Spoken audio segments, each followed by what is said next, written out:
چنانچہ جہاں اللہ جل جلالہ نے روزوں کی فرضیت بیان فرمائی، یا ایھا الذین آمنوا کتب علیکم الصیام کما کتب علی الذین من قبلکم لعلکم تتقون، روزے ہم نے تم پر اس لیے فرض کیے ہیں تاکہ تمہارے اندر تقوی پیدا ہو، اس لیے فرض کیے ہیں۔ گویا سارے رمضان کا، سارے روزوں کا مقصود اصلی اور اصل منزل جس کو حاصل کرنا ہے اس زمانے کے اندر وہ ہے تقوی۔ تقوی کے کیا معنی ہے اور وہ کس طرح حاصل ہوتا ہے؟ یہی ساری طریقت ہے، یہی سارا سلوک ہے، یہی سارا دین ہے کہ تقوی بندے کو حاصل ہو جائے۔ قرآن کریم بھرا ہوا ہے تقوی کے حکم سے۔ قرآن کریم شروع ہو رہا ہے الف لام میم ذالک الکتاب لا ریب فیہ ھدی للمتقین، یہ ہدایت ہے متقیوں کے لیے۔ اور یا ایھا الذین آمنوا اتقوا اللہ حق تقاتہ ولا تموتن الا وانتم مسلمون، اے ایمان والو تقوی اختیار کرو جیسے اللہ کے تقوی کا حق ہے،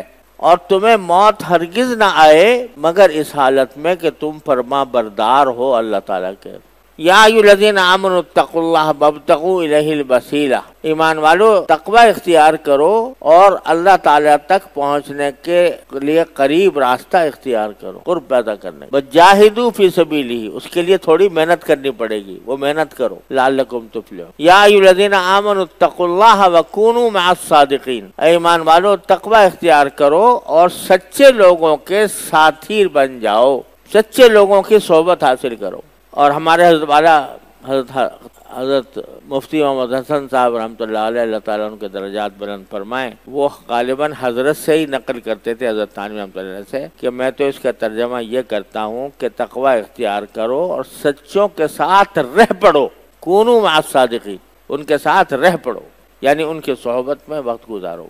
غرض قرآن کریم بھرا ہوا ہے تقوی کے حکم۔ اب تقوی کے درجات بھی مختلف ہیں جیسا کہ علماء کرام نے بیان فرمائے ہیں، لیکن ایک تقوی وہ ہے جو ہر مسلمان کے ذمے فرض، ایسا ہی فرض ہے جیسے نماز فرض ہے، ایسا ہی فرض ہے جیسے روزہ فرض ہے رمضان، ایسا ہی فرض ہے جیسے زکوٰۃ دینا فرض ہے، ایسا ہی فرض ہے جیسے حج کرنا، سال دن عمر میں ایک مرتبہ حج کرنا فرض ہے۔ وہ کیا ہے؟ وہ ہے گناہ سے بچنا۔ اتقا، یتقی، اتقان عربی زبان میں اس کے لفظی معنی ہوتے ہیں بچنا، کسی خطرناک چیز سے بچنا، یہ معنی ہے تقوی کی۔ تو شریعت کی اصطلاح میں اور قرآن کی اصطلاح میں تقوی کے معنی ہے گناہ سے بچنا اور اپنے آپ کو گناہ سے بچانا۔ تقوی بہت زیادہ نفلی عبادتیں کرنے کا نام نہیں ہے۔ آپ ایک آدمی کو دیکھ رہے ہو کہ وہ صبح سے شام تک نفلی عبادتیں کرتا رہتا ہے، نفلی نمازیں پڑھ رہا ہے، نفلی روزے رکھ رہا ہے، ٹھیک ہے، اس کی ظاہر حال سے یہی معلوم ہوتا ہوگا کہ بھئی جو اللہ کے بندہ اتنی عبادت میں مصروف ہے تو ضرور گناہوں سے بھی بچتا ہوگا۔ اس واسطے ہم اگر اس کو کہہ دیں بھئی عبادت گزار آدمی ہے، ٹھیک ہے، عبادت گزار ہے، نیک ہے، اللہ تعالیٰ کی عبادت میں مصروف ہے، عابد ہے، لیکن متقی کہنا اس وقت تک ممکن نہیں ہے جب تک کہ یہ پتہ نہ ہو کہ یہ ہر قسم کے گناہوں سے اپنے آپ کو بچاتا ہے۔